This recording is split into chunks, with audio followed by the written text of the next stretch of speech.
Hey guys, I was asked to do some desert-based tutorials for painting, and so here they are. And I just wanted to showcase that they can be used for your sci-fi, they be used for fantasy. Obviously, I'm using them for bold action specifically in this video, but I just want to show that they can, it's not just specific to historics and stuff. So yeah, so the first thing you're going to do is you're going to prime them matte black. These are 3D printed bases. Comment below, and I will make sure that I get you the link to where these are. And because I think they're pretty cool bases, they work out really well. And there's actually a version where they have like rubble and stuff on them again for more of the sci-fi. So, anyways, apple barrel khaki. We're going to do this 2 times. Nice little dry brush.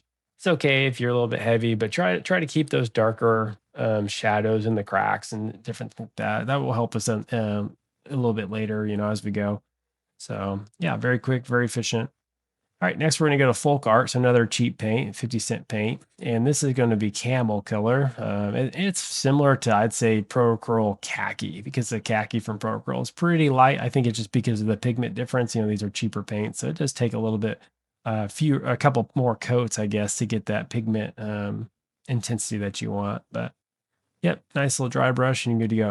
And just to sort of go over, it took me, there's 8 of these bases. It took me right around 20 minutes from start to finish to tufts to, attaching the miniatures to them and everything. So 20 minutes of you're done, you know what I mean, to do 8 of them. So pretty efficient, very fast way of getting a whole bunch of bases. I think that look really good. So, all right, now we're gonna go sand Golem from the Army Painter line, speed paint.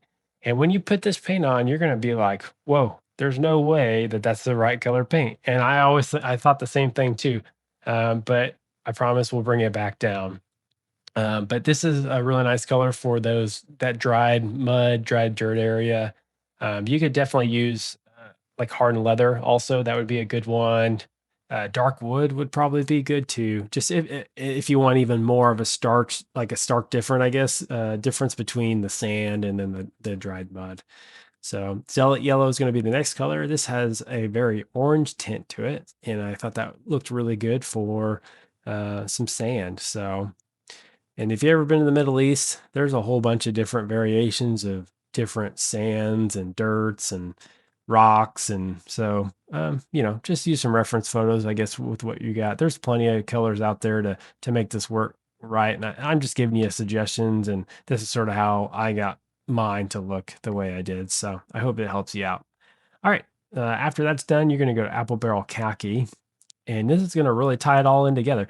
Big important here is we don't want to wash out everything we just put in the work in, right? So nice light dry brush. You can always add more. So start with little, initially, and then go in from there. And if you need to do it a couple times, when I dry brush, I try to use more of like a circle technique. That helps out a lot. Um, but yeah, it works out good. I actually washed that second one out a little bit more than I wanted to, but you'll see in the end, I think it works out just fine. All right, next Pro Curl Khaki. It's a nice strong pigment, nice light color, and you'll see the difference here. And I'm just highlighting all the rocks on here, and it's just the top portion. You don't need to do from base to top. You just get that, just touch the top portions here, and it puts a nice little highlight on all those rocks. And now we're sort of to the finished step. This is my favorite part of painting is doing all the rims around the bases. So I usually do black just because it's super clean and it just looks really nice. But I felt like it was too much of a stark contrast between the black and this light tan color or khaki color. So I wanted to dull it down a little bit. So I went with the light umber from Pro Curl.